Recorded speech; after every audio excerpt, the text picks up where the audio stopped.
You are listening to How to Get Over Your Ex, episode number 346. Maybe I'm not as good as I thought I was.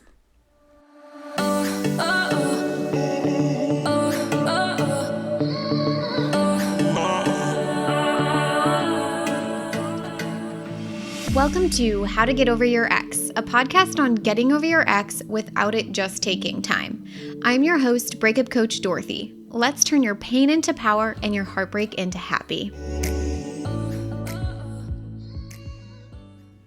Hello, beautiful brave hearts. How are you doing today? I'm so excited for today's episode. I was actually teaching inside of another coach's program recently. She was out on vacation and I got to do this whole workshop that will also be inside of the Get Over Your Ex program, but we were talking about how to reduce attachment to men on your roster. And one of my previous clients, Bree, shout out sister, was on the live call, and it was so fun just seeing her over her ex onto dating with her roster of men, and it was just so cool. So she had actually brought up to me that she had seen some of my emails come in from a recent campaign that we were doing, and she invited me to do a whole podcast episode on it, and it felt very special to me. So side note, I love being invited. So if you're ever like, I wish, Dorothy, you would talk more about this thing, or can you specifically talk to this experience?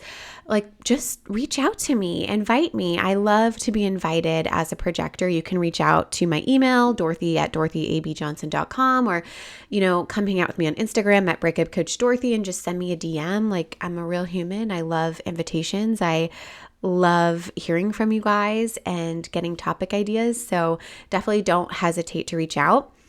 I thought that it would be good for those of you who might not be on my email list to start the episode by reading the email so that you understand what we're talking about. So the subject line was, maybe I'm not as good as I thought I was. And the main text of this email said, the breakup didn't just take him. It took the version of you that would walk into rooms like you owned them.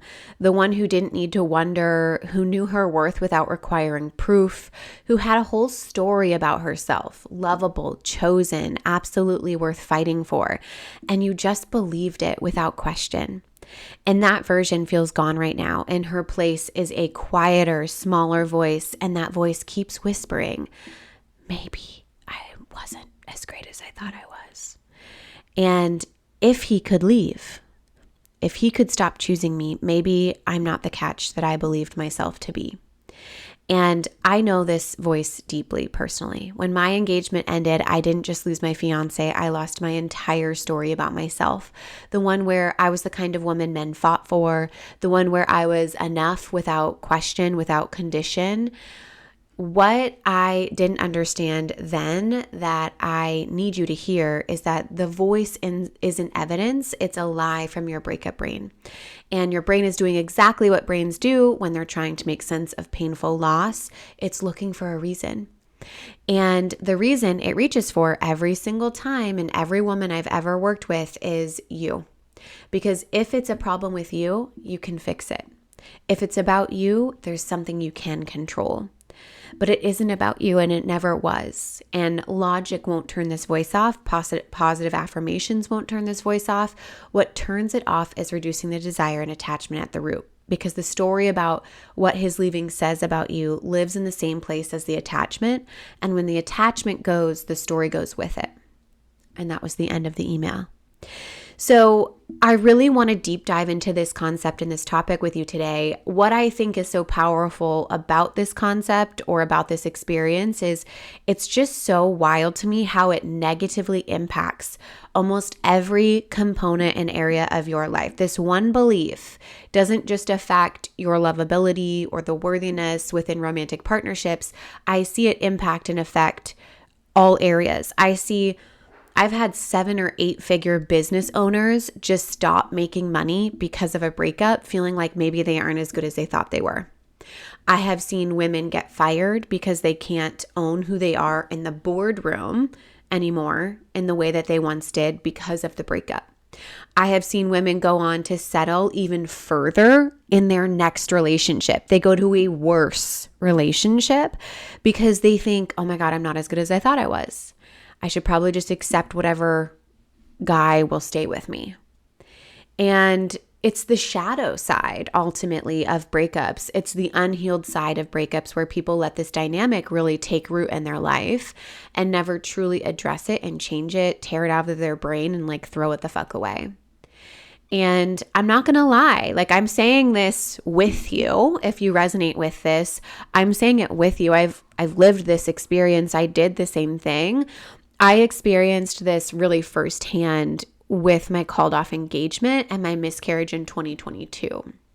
I didn't really get this experience in 2016 with my big breakup. I definitely knew I was like really, I had a lot of work to do, but I felt like I was starting out from scratch. It felt different. But after I had built so much of a foundation for myself and really thought highly of myself, and I had coaching tools and techniques, and then going through that big fallout, it was really hard. At that point, I had a successful business in breakups. I had helped more women than I could count have the biggest comebacks I've ever seen. I was making money. I was living where I used to vacation. I had the ring that I always wanted, the man that I always wanted, and this like sense of power that I had never really experienced before. And I just felt like I was living on top of the world. I had gotten engaged earlier that year. I was getting everything that I wanted in my bigger and better life. But it all came crashing down when I lost my baby at 13 weeks. I got emotional there for a second. I don't know why. My fiance and I split up at the same time, right after the miscarriage. And we were both going through trauma responses, trying to figure out what just happened.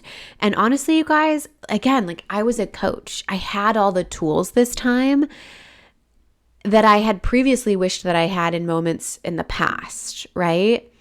And still, my fiance didn't want to be with me. And that was really hard.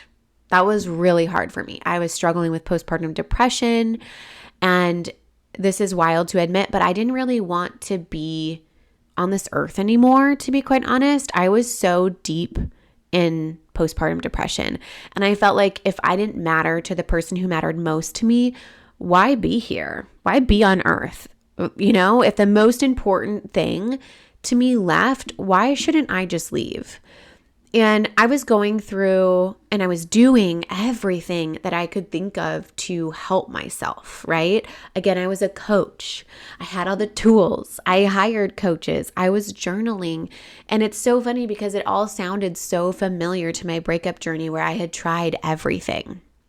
But something I think is important to know that I do want to just call out here that is that like hormones very significantly impact the operating system of your brain. All the thoughts you normally have access to, the quote unquote good ones, are still there, but the operating system is different and the filtering isn't working properly. The filtering is filtering negatively. So it was really hard to filter out that negative self-talk that I had going on around I don't matter, maybe I'm not as good as I thought I was, all of that. And the interesting part was I made it. Like I'm here. It's 2026. I survived it. I'm here. I wish postpartum depression on literally no one, not even my worst enemy. I think that is the hardest, most difficult thing I have ever experienced in my whole life, but I made it and I came out the other side stronger, which is like per usual, my jam, right?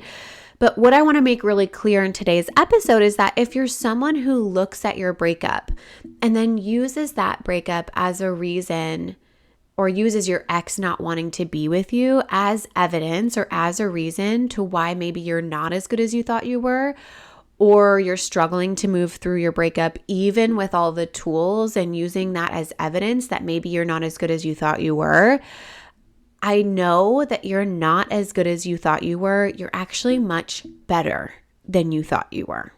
I need you to hear that. We're not looking at wanting to be as good as we thought we used to be. We want to be better. And so we can agree with the brain, like, yeah, I'm not as good as I thought I was. I'm actually even better. Because of this deep, dark, difficult season, you will come out the other side better. And the way we overcome this belief is we have to release and we have to stop being a prisoner of our circumstances.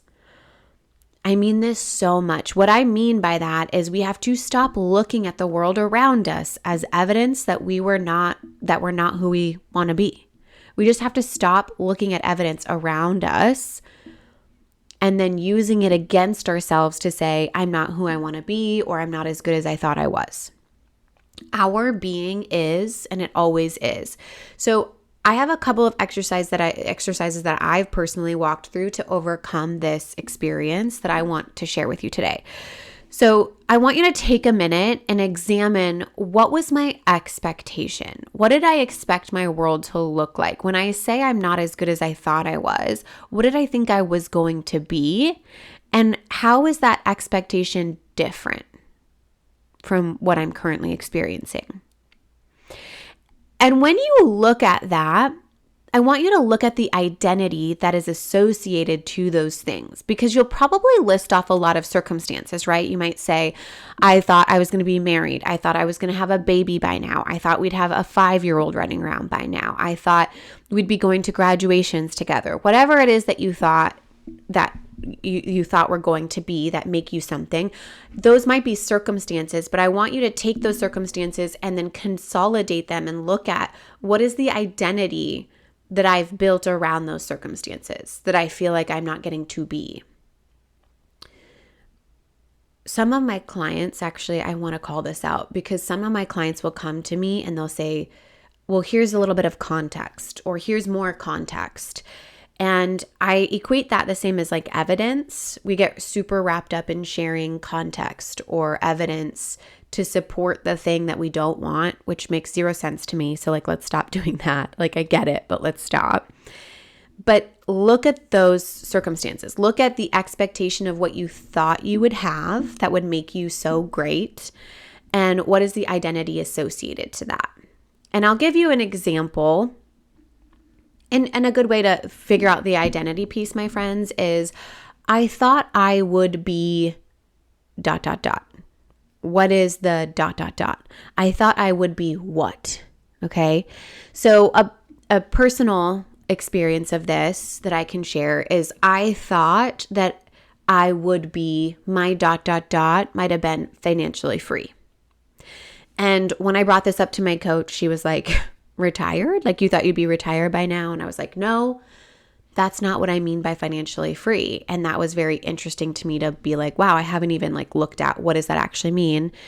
I don't see myself ever retiring. I don't want to retire. I love what I do so much. So we started looking at, what does that actually mean to me in terms of outcomes, results, circumstances, beliefs I'd hold, feelings, all of that. And when I got done sharing those things, this is really funny. When I got done sharing all of those, my coach was like, it sounds like a hot girl in Miami with no substance. And I was dead. I was like, you're so right. And she was like, you have so much more depth and so much more character. How does that version of you hold herself in the difficult moments and make decisions and operate in her household as a wife and as a mother? And it made me realize that the version of myself that I had painted didn't have any problems. The version of me being as good as I thought I was didn't have any problems. But we all know that that's not true. We will never arrive at a state where all of our problems are erased. It's like each level we go up, we create new different kinds of decisions. So I had to get curious about, what are those problems that specific woman is solving for? Or like when she hits conflict, when she does have to handle things, or when she experiences heartbreak, how does she handle it? And the identity started to form. It was, I take care of myself. I invest in myself, energy, effort, money, time. I am slow and methodical and intentional. I'm elegant, classy, quietly magnetic, playful, seductive, coy, open to receiving support from everyone and everything. I'm very well skilled and practiced. I'm clever and full of ideas, and I can see angles and perspectives that others cannot. And that to me was the substance, that was the identity of the financially free version of myself that is as good as I thought I would be, but even better, really. Now, the other thing I explored was this. It seems super simple, my friends, but when you force your brain to look at this and come up with amazing, badass answers, it is so good. The question is, what are the reasons I am as good as I thought I was? And I didn't really come up with thoughts, which was weird to me. I came up with all these things that I've done or accomplished or made it through. And I'll share with you here, but I'm like, the things that make me as good as I thought I was is I've gone through miscarriage. Not just one, but 4.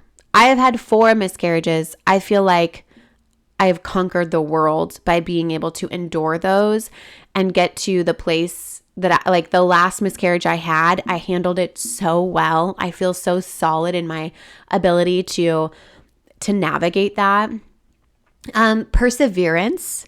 I know how to be committed and loyal as fuck. I am a Taurus through and through. I will outcommit anyone. And to me, that makes me really fucking amazing. My called off engagement. Like, I haven't just gone through a bad breakup now at this point. I went through an entire called off engagement, and the fact that I came out the other side of that alive, I remember, it's kind of ironic because I remember helping people through called off engagements, and I was like, gosh, like, it's so hard. I don't wish that on anyone, and at the same time, like, I would see them overcome these beautiful things. And like, for the first time when I went through my called off engagement, I actually like look back at previous clients who had gotten through it and created bigger and better lives and used them as inspiration, which was such like a full circle moment for me. Birth. I gave birth to a human. Fucking amazing. I bought a $500,000 home solo as a woman on International Women's Day during the hardest time of my life, going through my miscarriage. So fuck yes, I'm amazing. I sold that home and made a profit. I sold it by myself without a realtor, made a profit 2 years later. I mean, what? Also amazing. I'm a master at my brain. And I think lastly, the thing that I listed that just brings me so much joy of like, I am really good. I'm good. I'm as good as I thought I was. I can own these rooms. It's like, I help women build bigger and better lives than the ones that they've had in their past for a living. Like literally, my day-to-day is uplifting women. How does it get any better than that? I'm sorry, but what? Like, my job is to help people live better lives. That's phenomenal. And all of these things let me realize, like, I am as good as I thought I was. And honestly, I'm better than I thought I was because of the events that I've gone through in my life. It's not the opposite. It's not because I went through these events that I'm not as good as I thought I was. It's actually because of these events that I'm even better than what I thought I was. And so I would love for you to try the same exercises. Number 1, what was the expectation that I had? And number 2, what is the identity that was tied to that expectation? How can we live that identity already still today? And number 3, in what ways am I as good as I thought I was? Such amazing work, such powerful work that will completely transform your identity and allow you to walk into rooms like you own them again, which is what I want every single woman in the world to do. All right. I love you so much. With all of this, my friends, I have been craving like deep one-on-one work with women recently. So I have opened up a few one-on-one spots to work with you, to do this work one-on-one with me. If you are curious about that and you want to look into that, you can go to www.lifecoachdorothy.com. which I will also link in the description of today's show notes. But that will allow you to sign up for a free consultation call with me to see if it's a good fit. It will be first come, first serve. So the first 5 people who enroll, I say enroll, but sign up to work with me one-on-one, they're going to get special pricing and the Get Over Your Ex course as a bonus. I guess this episode won't come out until next Monday, and I have a consult call scheduled for Saturday. So I'm excited though. I'm excited to meet you. I'm excited to do this work with you, especially like if you've been someone who's listening to the podcast, but you've never signed up for the Get Over Your Ex program and you're like really wanting a deep, high level support. I think this is the time. I think this is the moment. Or if you've been a long time listener and you've even done the Get Over Your Ex program, but you're like on to bigger and better things and you want to work with me on that, I'm here for that as well. But I love you guys so much. I love you deeply. I hope you have an amazing day and an amazing week. And I'm going to talk to you next time. If you have a question about anything I've talked about on today's episode or anything in your life, I want to personally invite you to sign up for a free consultation call where we take everything you've learned here on the podcast and apply it to your life. Remember, getting over your ex doesn't have to just take time. This is the work that will change everything. Sign up at www.lifecoachdorothy.com.